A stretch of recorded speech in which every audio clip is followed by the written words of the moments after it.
يتحول الأبيض إلى رمادي، ويتحول الرمادي إلى أسود، ويتحول الأسود إلى عدوان. فتش عن الإعلام.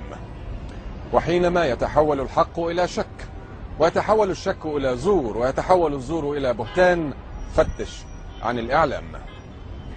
من حقائق التاريخ أن كل عمل عسكري يسبقه ويسير بحذائه ويعقبه عمل دعائي صنواني لا يفترقان. لكننا اليوم أمام معركة حسمت نتيجتها قبل أن تبدأ.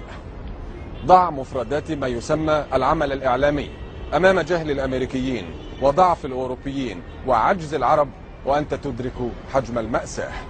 اكذب ثم اكذب ثم اكذب حتى تصدق.